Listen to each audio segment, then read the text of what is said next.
فيلمنا بيبدأ بمدينة بيعيش فيها مجموعة من الوحوش، وبنشوف أتوبيس مدرسة بينزل منه وحوش صغيرة ومعاهم المدرسة المشرفة بتاعتهم، وبيبقى بينهم وحش صغير بعين واحدة اسمه مارد وشوشني، وبيبقى بيحاول يدور على وحش صغير علشان يكون صاحبه في الرحلة زي ما طلبت منهم المشرفة، لكن محدش بيرضى يصاحبه. وبتلاحظ المشرفة ده وبتقوله شكلنا كده هنبقى سوا أنا وإنت كمان المرة دي. وبعدها بتدخل الوحوش الصغيرة مبنى الرعب علشان يتفرجوا عليه، وبيسألهم الموظف عن المسؤول عن توليد الصرخات اللي بتمدنا بالطاقة، فبيقولوا له الوحوش الصغيرة إنهم المرعبين طبعا، فبيقول لهم صح. وبيسألهم مين فيهم يقدر يقلد صوت المرعبين، وساعتها كل الوحوش الصغيرة بترفع إيديها، ومرة واحدة بيدخل المرعبين وبيكلموا الوحوش الصغيرة، وبيظهر واحد فيهم وبيقول لهم إنه اتعلم التخويف في جامعة المرعبين، وبتنبهر جدا الوحوش الصغيرة بيه. وبيبقى مارد بيحاول يتفرج معاهم، لكنهم بيقولوا له إنه ما بينتميش لطبقة المرعبين، فبينزل مارد وبيقرر يدخل منطقة المرعبين ويشوف واحد منهم وهو بيرعب طفل صغير نايم، لكن بابا الطفل ومامته بيدخلوا عليه مرة واحدة وبيستخبى منهم، وبعد ما بيخرجوا بيروح يرعب الطفل مرة تانية، وبيبقى مارد بيتفرج عليه وهو منبهر جدا. ولما بيخرج المخوفاتي بيتفاجئ إن مارد وشوشني كان معاه، وبيلاقي طاقم طبي كامل مستنيه، وبيقولوا له انت ازاي عملت كده، انت كان ممكن تتأذى. وبيندهش المخوفاتي من جرأة مارد وبيديله الكاب بتاعه تذكار.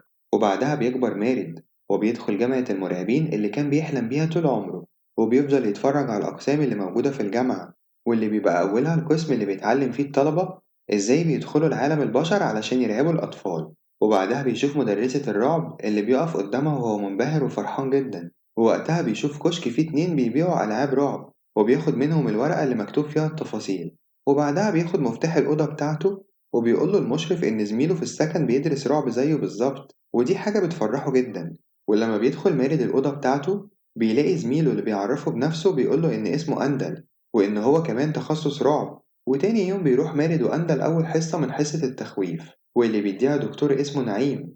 ومرة واحدة بتظهر العميدة وبتقول خطاب للطلبة الجداد، وبتقول لهم فيه إن التخويف هو المقياس الحقيقي لكونك وحش، وبتعرفهم إن في نهاية الموسم بيكون فيه امتحان اللي بيسقط فيه بيخرج من برنامج التخويف. وفجأة بيدخل وحش صغير اسمه شلبي، وبنعرف إنه يبقى ابن واحد من أشهر المرعبين. وبعد انتهاء اليوم الدراسي بيطلب أندل من مارد وشوشني إنهم يروحوا حفلة، لكنه بيرفض وبيقول له إنه لازم يذاكر من أول يوم علشان الامتحان اللي العميدة قالت عليه. وفجأة بيدخل عليهم شلبي وبيفضلوا يجروا كلهم ورا خنزير صغير، والخنزير بيحاول يجري منهم لكنهم بينجحوا يمسكوه في الآخر، بس بيلاقوا نفسهم وصلوا للحفلة بتاعت الطلبة.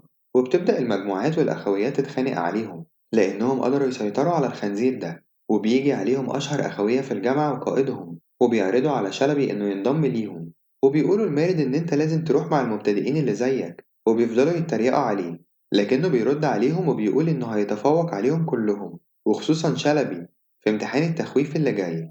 وبيفضل بعدها يذاكر طول الوقت، وبيلاحظ المدرس التقدم اللي بيعمله وبيتضايق شلبي جدا من ده. وبيجي يوم امتحان الرعب وبيتخانق مارد مع شلبي، وبتقع الأنبوبة اللي بتظهر النتيجة بتاعتهم وبتتكسر، وبتقرر العميدة إنها تخرج الاتنين بره، وبتقول لمارد إنه ما ينفعش يبقى هنا لأنه مش مخيف بالمرة.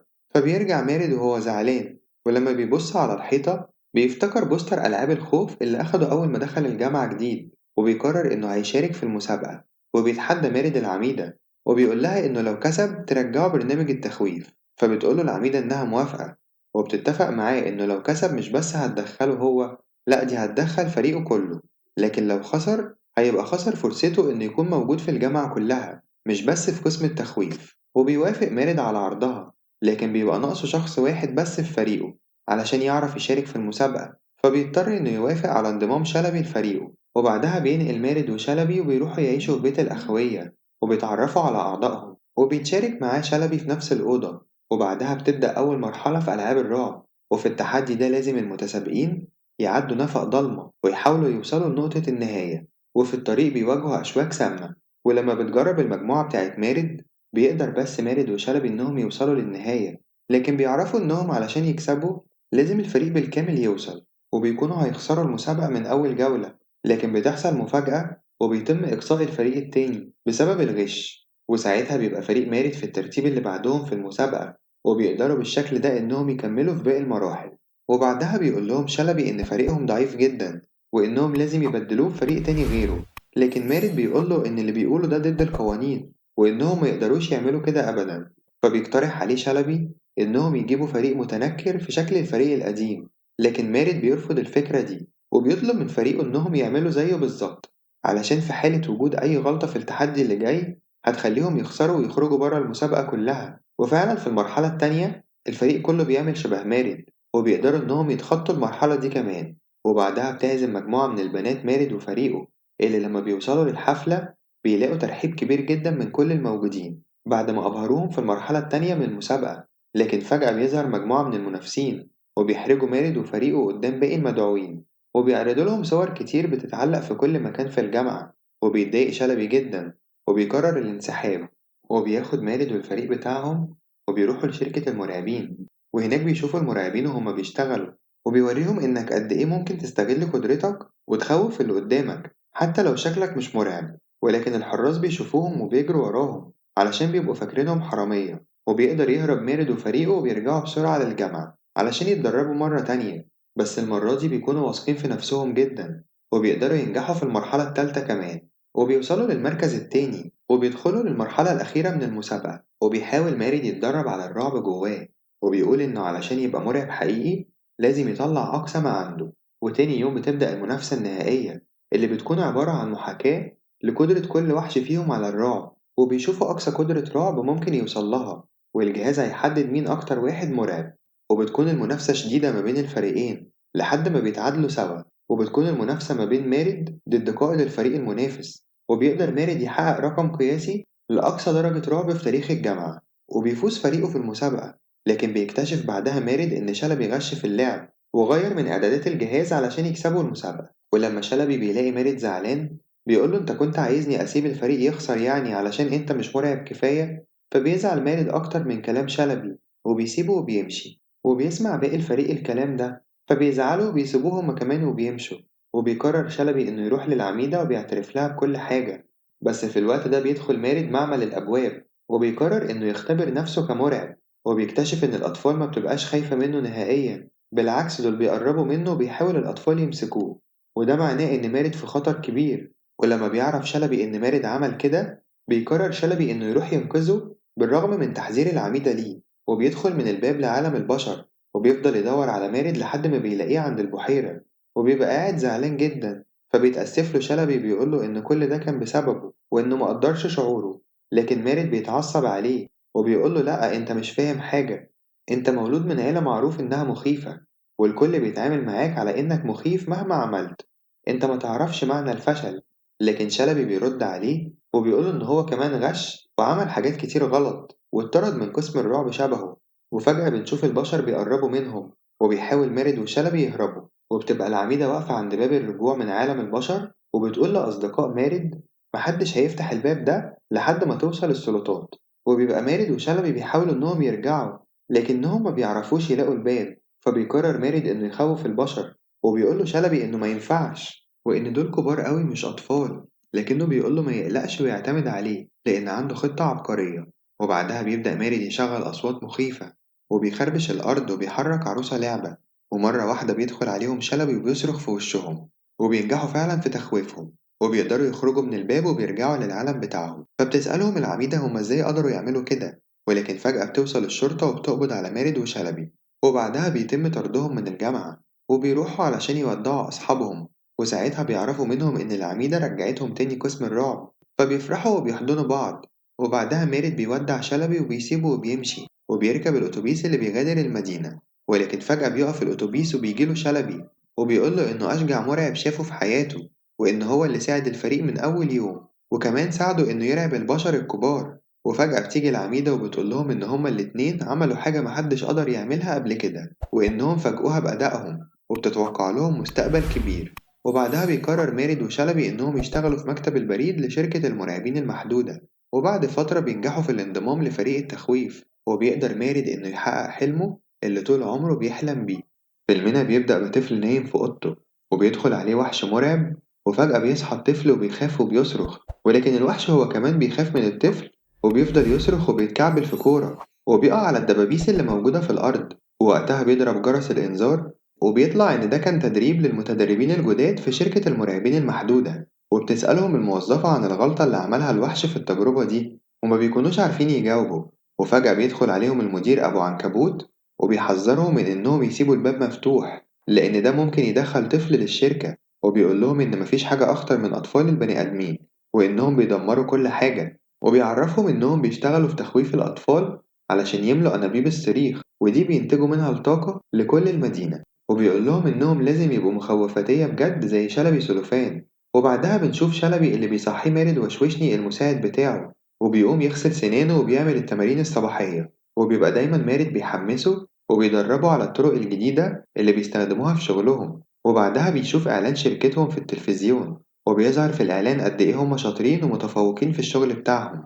وبعدها بيخرجوا من البيت علشان يروحوا الشغل، وبيبانوا هما ماشيين في الشارع إن الناس كلها بتحبهم وعارفاهم. وكمان لما بيوصلوا للشركة بيكون واضح إنهم مشهورين وسط زمايلهم.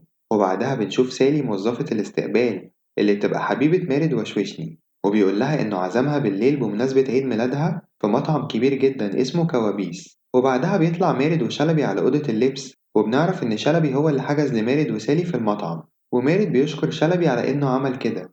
ولكن فجأة باب الدولاب بيقفل لوحده، وبيظهر الوحش اللي اسمه أندل، وبيقعد يتريق على مارد وشوشني، وبيقول لهم إن النهاردة هيكسر الرقم القياسي بتاعهم في تخويف الأطفال.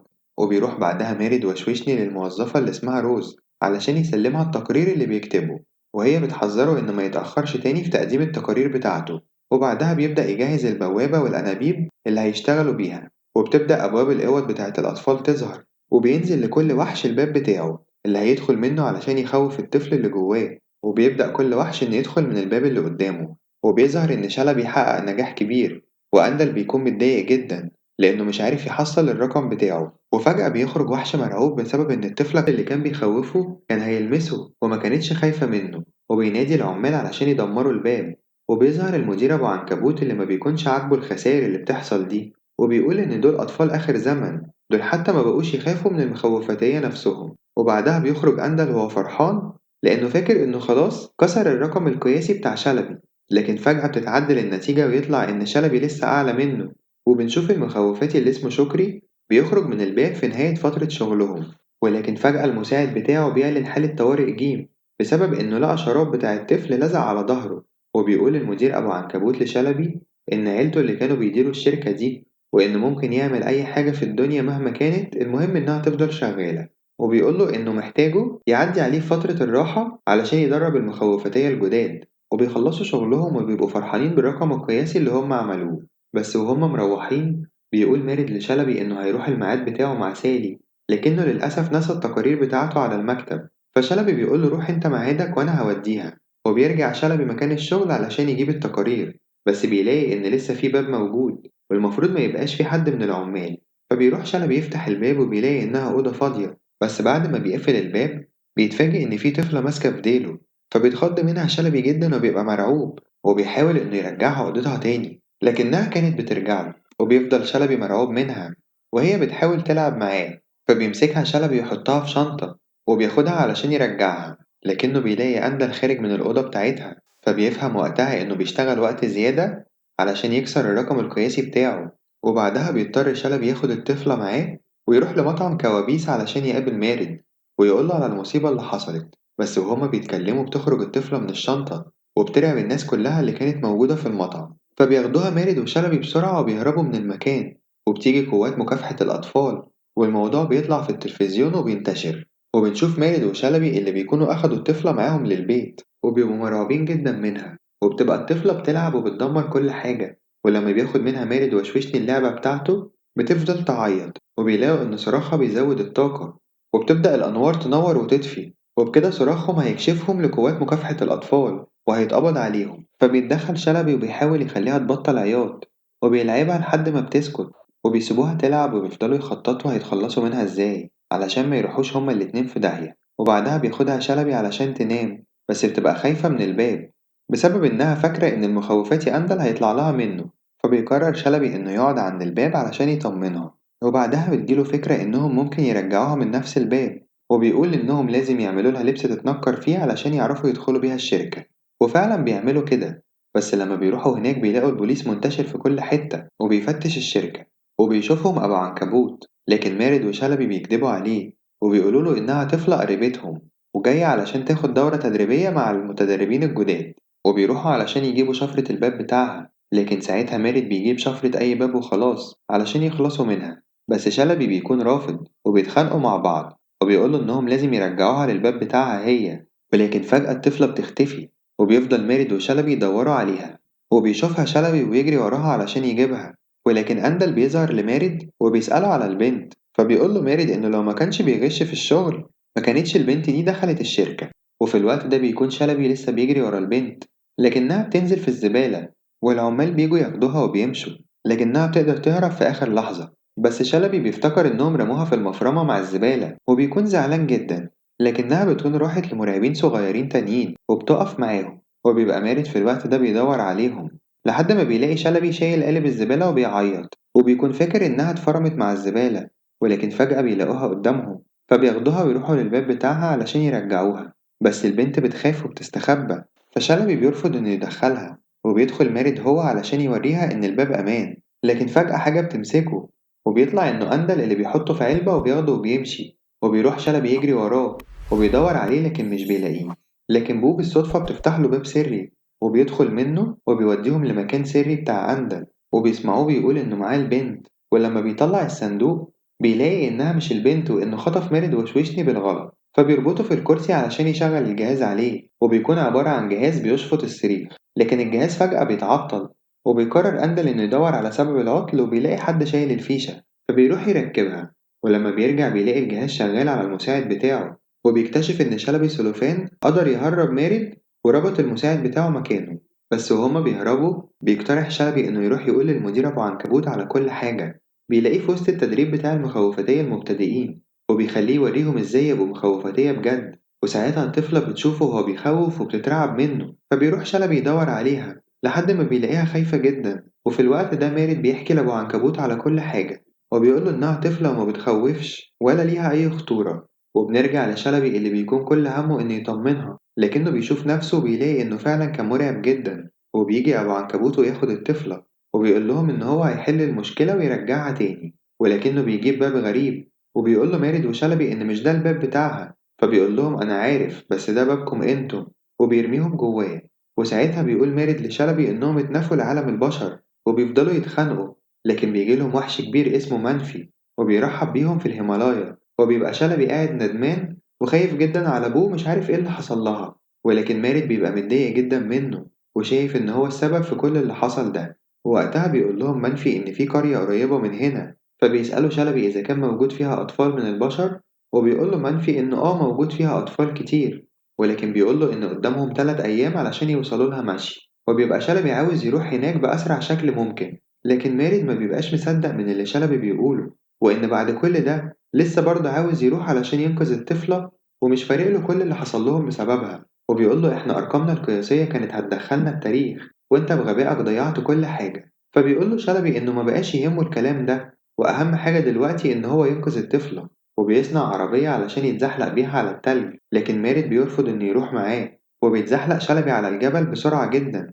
لغاية ما بيوصل للقرية، وبينجح إنه فعلا يخرج من باب من الأبواب وبيوصل للشركة من تاني. وبيفضل يجري علشان يلحق البنت بسرعة اللي حطوها على الجهاز اللي بيشفط الصريخ. وبيبقى أبو عنكبوت متضايق جدا من أندل وبيقوله إن هو السبب في كل اللي حصل وإن بسببه خسر أكبر مخوفاتي عنده في الشركة. بس أندل بيقوله إن بالشفاط ده مش هيحتاج أي مخوفتية تاني بعد كده. وفي الوقت ده بينجح شلبي إنه يدخل النفق السري بتاعهم وبيهجم على الجهاز وبيدمره، وبينقذ البنت وبياخدها وبيهرب بسرعة. ولكن أندل بيطارده وبيقدر يضربه وهو مختفي، وبتجري الطفلة علشان تستخبى منه.